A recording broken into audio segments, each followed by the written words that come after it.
They told you happiness was the goal. Not once, not subtly, repeatedly. Since childhood, they whispered it into your ear, in cartoons, in classrooms, in commercials. They painted you a picture of what life was supposed to be. Smiles, sunshine, success, a home with big windows, a job you love, a partner who gets you, perfect mornings, purposeful nights, and the promise that if you do the right things, if you stay positive, work hard, say the affirmations, if you're a good person, then happiness will find you. But here's the part they left out. No one is coming to make you happy. And worse, you may never feel the way you were told you're supposed to feel. And that's not your fault. It's not because you failed. It's not because you're broken. It's because the entire idea of constant happiness is a fantasy. A man-made myth. Marketed, packaged, sold, you've been lied to. And deep down, you know it. That's why you scroll endlessly. That's why the joy doesn't stick. That's why you feel guilty when you're not smiling. Because even when you succeed, even when you check off the boxes, there's this quiet, unspeakable emptiness. A sense that something's missing. And you don't even know what it is anymore. This isn't depression. It's not a bad day. It's the realization that you've been chasing a feeling. That isn't built to last. Let me ask you something. When was the last time you were truly, genuinely happy? For more than a few hours? No distractions, no buzz, no hit of dopamine from a screen. Just peace. Real peace. Think. Because if happiness is the goal, and no one seems to have it, then maybe the goal is wrong. So here's the truth. It's hard. It's raw. And once you hear it, you can't unhear it. You'll never be truly happy. But that's not a problem. That's a gift. Because the moment you stop chasing the lie, you make space for the truth. Chapter 2. The idea of happiness didn't just become popular. It became profitable. Somewhere along the way, happiness turned into a product. You were no longer just a person living life. You became a customer in search of a feeling. And they noticed. The books, the gurus, the apps, the influencers, they all saw something in you. That small, unshakable hunger to feel whole, to feel good enough, to feel like you finally made it. And they fed it. With every page, every guided meditation, every 5-step morning routine, they weren't just selling advice. They were selling hope. Hope that you could hack your way into joy. Hope that you could trick your brain into bliss. Hope that happiness could be permanent if you just followed the formula. But what happens when the journaling doesn't work? When the ice bath fades? When the podcast ends and you're still alone with your thoughts? What then? They never told you that part. Because the business model doesn't work unless you stay unhappy. Let me say that again. It doesn't work unless you keep needing more. Because if they gave you the real answer, the one that doesn't fit in a 60-second reel, you'd stop buying, you'd stop chasing, and you'd start building something deeper. But instead, we became addicts, not to drugs, but to feel-good content, to motivation, to the illusion of control. Because it's easier to feel like we're on the path than to admit we're lost. Think about it. Why is it that the more content we consume about happiness, the worse we actually feel? Why is mental health worse in the self-help generation? Because we've confused consumption with transformation. We scroll instead of sit with ourselves. We buy instead of build. We plan instead of act. We numb instead of feel. And yet, the next book shows up on your feed. The next morning routine drops. The next smiling coach says, "You're one mindset shift away." And just like that, you believe it again. You believe the lie that happiness is out there. One course, one journal, one guided audio away. But let me ask you, if happiness could be bought, wouldn't you already have it? You need the courage to stop consuming and start confronting, not the noise, not the world, but the mirror. Because that's where real transformation begins. And it never looks like happiness. It looks like honesty. You think you're supposed to be happy, but you were never built to be. Not consistently, not endlessly. Because happiness was never the mission. Survival was. See, your brain wasn't designed for peace. It was engineered for pattern recognition, for caution, for threat detection. It evolved not to enjoy the moment, but to anticipate the next danger. The earliest humans weren't meditating in the grass. They were scanning the horizon for movement, listening for predators, staying alert, staying alive. You come from them. That wiring, it didn't disappear when the tigers left. It didn't vanish when the village got built. It stayed. That's why you always feel like you need to be doing more. That's why silence feels uncomfortable. That's why stillness feels wrong. Because deep in your mind, stillness once meant death. You're not broken. You're ancient. And here's the paradox. The very thing keeping you alive is also making you miserable. You crave progress. You crave the next win. You crave the next step up the ladder. And the second you get it, it fades. That new job, that first 10K, that relationship, that dream car, it all fades because your mind adjusts. It normalizes. It says, what's next? That's not dysfunction. That's design. You are biologically wired to never be satisfied for long. But here's the twist. That restlessness, that hunger, that desire for more, it's not your enemy. It's your engine. It's what makes you grow. It's what makes you build. It's what gets you out of bed when the alarm hits at 5 a.m. It's what drives the human story forward. Without it, we'd still be in caves. Without it, there's no greatness. But when you misunderstand it, when you think that constant peace is the goal, you start fighting your nature. And that's when you suffer most. Because now, you're blaming yourself for being human. You're shaming yourself for being wired perfectly. So don't try to erase the hunger. Don't try to silence the longing. Use it. Fuel it. Understand that true peace comes not from removing the fire, but from learning how to direct the flame. You'll never be truly happy. But you can be deeply driven, deeply focused, deeply fulfilled. And that's more powerful than happiness ever was. Let's make something clear. There's a difference between feeling good and living well, between pleasure and fulfillment. Most people confuse the two. They chase dopamine hits and call it happiness. They mistake stimulation for satisfaction. And when it all disappears, they wonder what went wrong.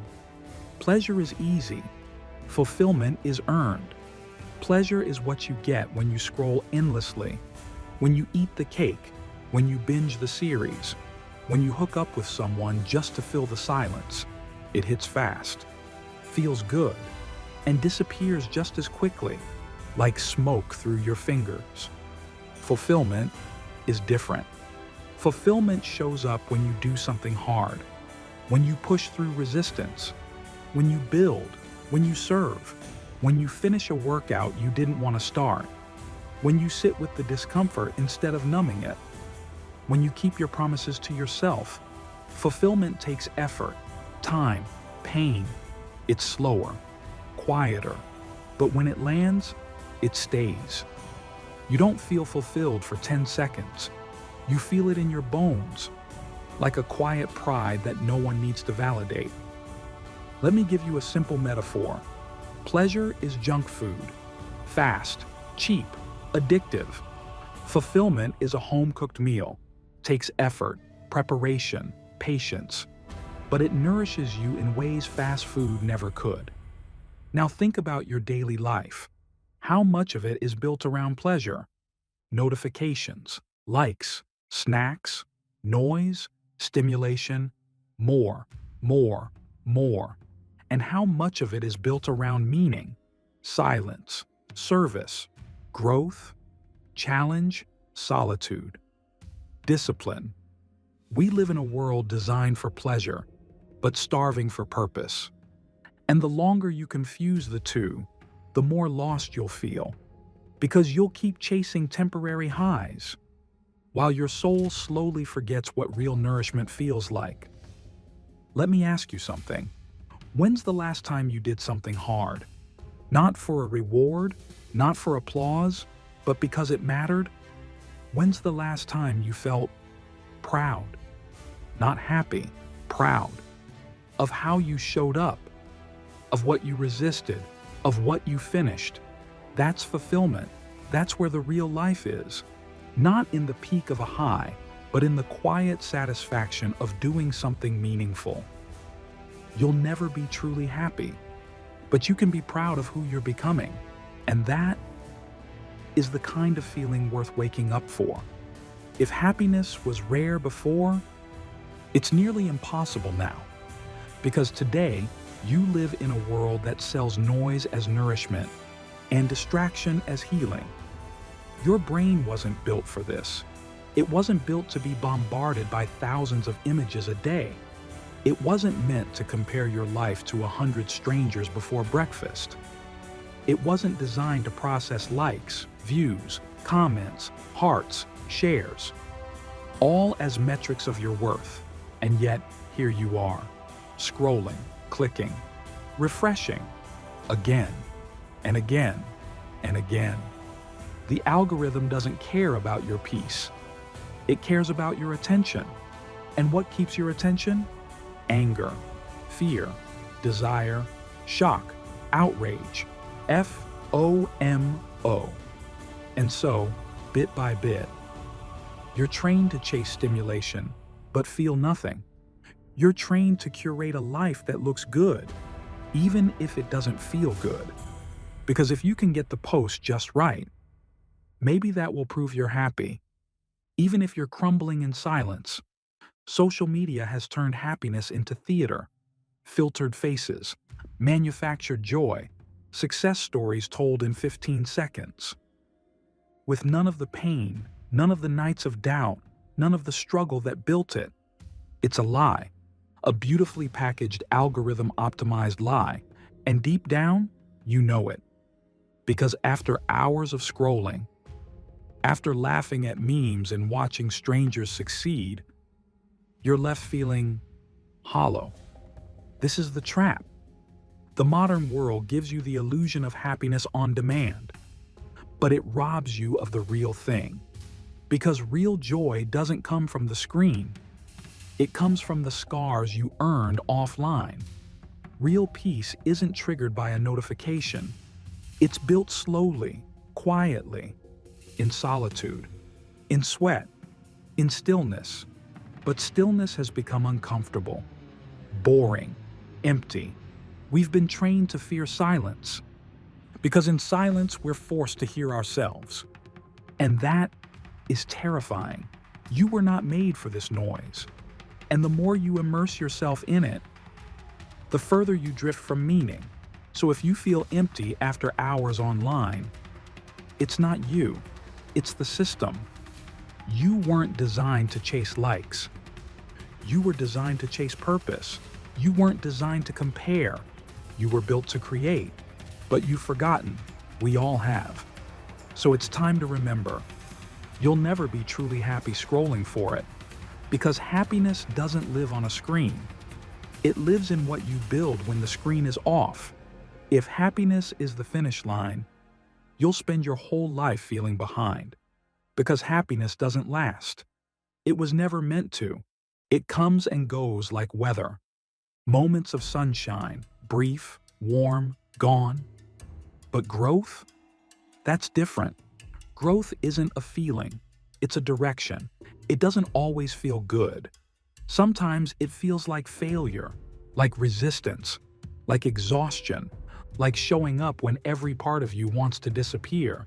But growth is proof that you're moving. And movement, no matter how slow, is life. So stop chasing happiness. Start chasing strength.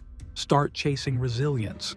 Start chasing who you could become if you stopped waiting to feel good first. Because that's the trap. You wait to feel ready.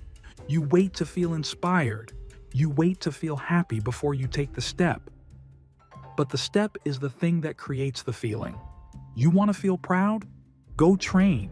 You want to feel confident? Go build something. You want to feel fulfilled? Go serve someone. You want to feel like you matter? Stop waiting. Start doing. There's no magic moment, just you and a decision. A decision to stop reacting to how you feel and start responding to who you want to be. Growth doesn't ask for your mood. It asks for your effort. It doesn't care how you feel today. It only cares that you showed up. That's the difference between the ones who talk about change and the ones who live it. It's not the mindset, it's the motion. It's not the dream, it's the discipline. And once you fall in love with the process, you stop needing the outcome to justify it, because now you've become someone different, stronger, sharper, more real. You may not always feel happy, but you'll know you're growing. And that feeling? That's what you've been looking for this whole time. You've been told self-love is soft, that it's warm baths, scented candles, gentle affirmations, that it's forgiving yourself endlessly. No matter how long you've been stuck. But what if they got it wrong? What if real self-love isn't soft, but steel? What if self-love is discipline? The decision to show up when no one's watching. The decision to keep your word when no one's checking. The decision to do what's hard. Not because you feel like it, but because it shapes who you are. You think you need rest, and sometimes you do. But more often, you need responsibility. You need resistance. You need a reason to get up and move forward, even when you feel unworthy of movement. Discipline is proof that you still believe in yourself, even when your emotions don't, even when your energy dips, even when you feel like a failure. Because every time you do what you said you would do, you rebuild trust with yourself. And without that trust, you can't love who you are. You'll always feel like a fraud. You'll always be at war with your own reflection. But when you live with discipline, you start to walk differently, talk differently, stand taller. Because now, you don't just say, I love myself. You prove it. You prove it by choosing the uncomfortable path.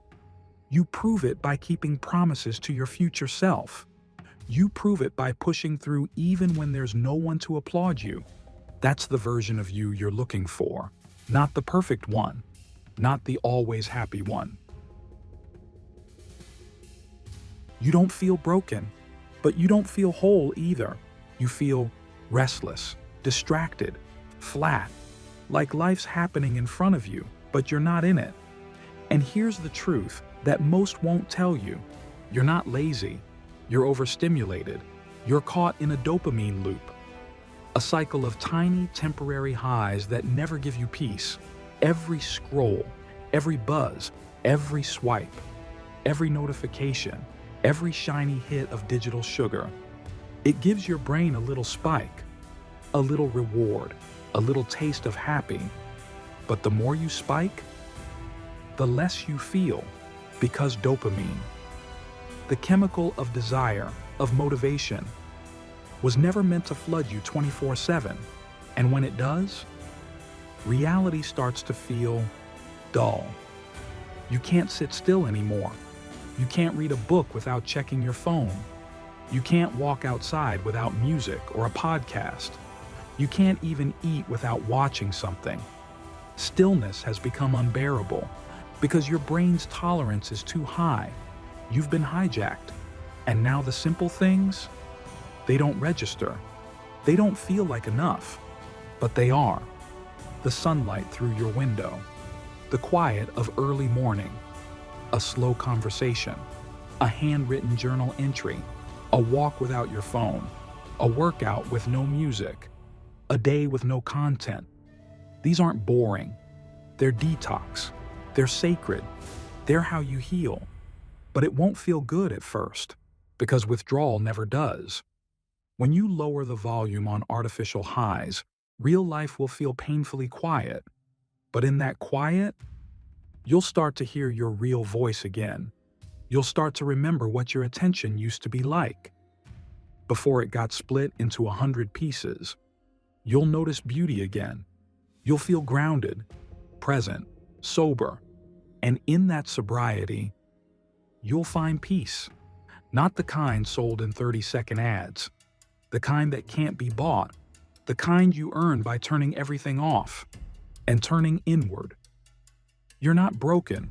You're overstimulated. You don't need more input. You need more silence. You don't need more dopamine. You need more depth. You'll never be truly happy chasing the next high. But if you want something better, a life of clarity, presence, and peace, start by closing the app and opening your eyes. Maybe the reason you feel so small is because you're only living for yourself. We live in a culture that tells you chase your dream, build your brand, find your passion, focus on you. And for a while that feels right. You journal, you set goals, you manifest. But eventually, it all feels hollow. Because the truth is, you weren't made to orbit yourself.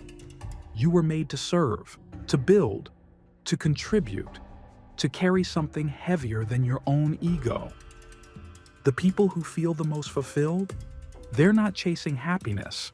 They're building something bigger than themselves. They're raising children. They're teaching others. They're feeding the hungry. They're writing things that will live after them. They're planting trees whose shade they may never sit under. They're building legacy. And in that work, they find something happiness could never give them: meaning. Let me tell you a secret. You don't need to save the world, but you do need to serve something beyond yourself. Whether it's your family, your craft, your faith, your community, a mission, a message. You need a why that survives your mood, a reason to get up, even when you don't feel like it, a cause so real that your comfort no longer matters, because comfort never made a hero, and self-obsession never made a legacy. You know who said it best? Viktor Frankl, a man who survived the Holocaust, lost his family, endured the unthinkable, and still found purpose inside suffering. He wrote, "Those who have a why to live can bear almost any how." Read that again. Your why is bigger than happiness. It's stronger than motivation. It's deeper than dopamine. It's the anchor you need. When the waves hit, you'll never be truly happy just living for yourself, but live for something bigger. And you'll wake up with fire in your chest every single day. Maybe the problem isn't your life. Maybe it's your definition of a good life. Because most of us, we're taught to chase ease, comfort, freedom from pain, freedom from pressure, a life where nothing goes wrong, but that life doesn't exist. And even if it did, it wouldn't change you. Comfort might make you feel safe, but it will never make you proud. Ease might feel good in the moment, but it rarely leaves a legacy. What if we've been chasing the wrong dream? What if a good life isn't one where everything is calm, but one where you became someone you respect? Not the richest, not the happiest, but the most honest, the most resilient, the most useful. What if a good life has nothing to do with how it looks, and everything to do with what it builds? Because some of the most beautiful lives don't look like much from the outside. They're not flashy. They're not viral. They don't make headlines, but they raise good kids. They heal what was broken. They protect peace. They keep showing up, and that's enough. You don't need to be extraordinary. You don't need to impress the world.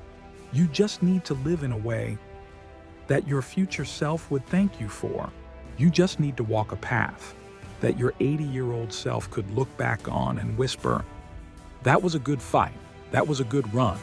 That was a good life." Not an easy life, a meaningful one. Not a life filled with endless happiness, but one marked by discipline, depth, and direction. So ask yourself, what am I really chasing? Who am I becoming? What does a meaningful life look like? To me? Don't answer too fast. Let the question linger. Let it change the way you move.